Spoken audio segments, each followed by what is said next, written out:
Good morning, students. Today we are going to see the topic water. So the water is a universal solvent. So what are the properties?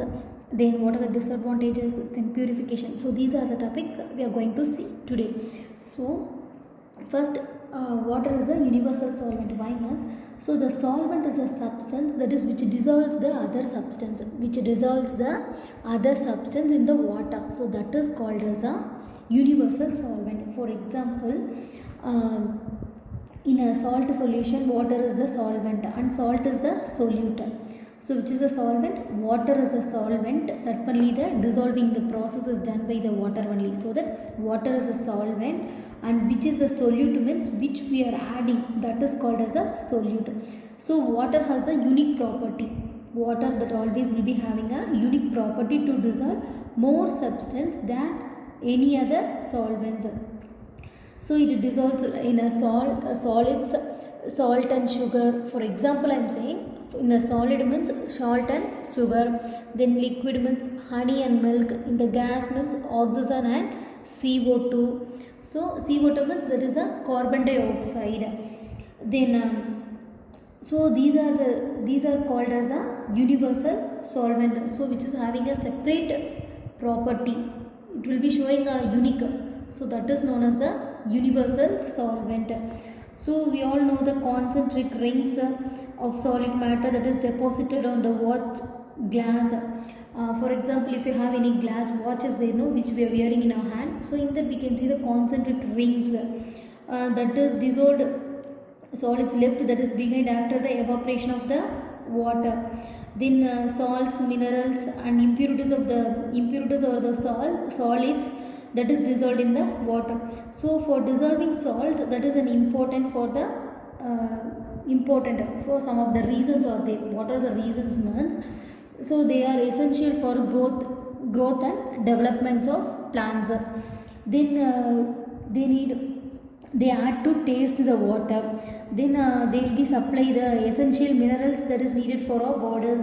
Then most of the chemical reaction that is important for our living takes place in a living, that is takes place in the cells of our body with the help of the water only. So our body is also consist of water, 25% of water. Then apart from this, solids and the minerals, air is also dissolved in water. So air is also dissolved in water. So the air present in a dissolved state of all the natural sources of water.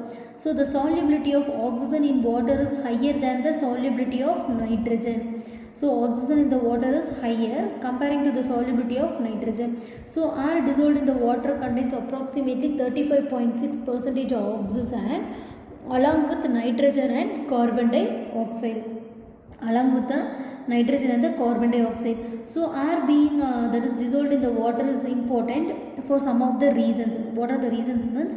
So the air is dissolved in the water, that is important for the living organisms to survive. Then fish extracts the oxygen from the water and expels the water through gills. So the fish can survive in the water only.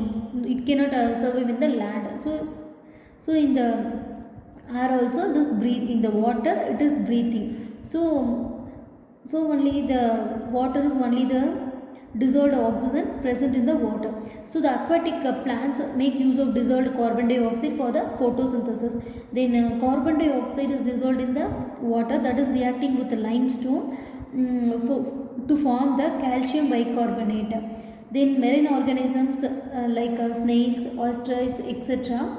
Then extract the calcium carbonate from the calcium bicarbonate to build their shells.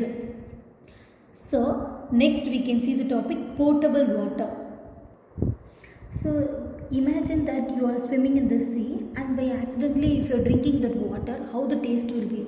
Like a sugar water it will be there? No. How the water? It is a very salty water. So in the sea water, nearly 35 grams. So every liter of sea water that contains the 35 grams of dissolved salt. So the dissolved salt is there. So in the sea water, that is a very salty water. So in that each and every 1 liter, it will be having a 35 grams of dissolved salt. So most commonly that we will be saying the dissolved salt is known as the sodium chloride. So that is only the NaCl, that is sodium chloride. So this such water is called as a saline water. So that salty water is called as a saline water. Then this is not suitable for drinking also. So this we will be saying as a non-potable water. So this what we will be saying as a non-potable water. So the water which is suitable for drinking water, that is known as the potable water. So in this every liter of potable water that contains the 1.2 grams of dissolved salt. 1.2 grams of dissolved salt, that is mainly will be saying as a common salt. So in addition to the common salt, there are small amounts of calcium, magnesium, then potassium, then copper, zinc. So the minerals in the water that gives a certain taste. So in addition, these minerals are useful for our body's metabolisms also. Then potable water also contains the dissolved gas, that also contains dissolved gas. Then some of the characteristics for the potable water. What are the characteristics means? So the potable water, it should be a colorless and then odorless. Then it will be a transparent. Then it should be free from harmful microorganisms such as the bacteria, virus and protozoa. Then it should be free from impurities such as suspended solids. It should be contain some minerals and salts that is necessary for our body and some dissolved gases to taste. So these are the characteristics of the potable water.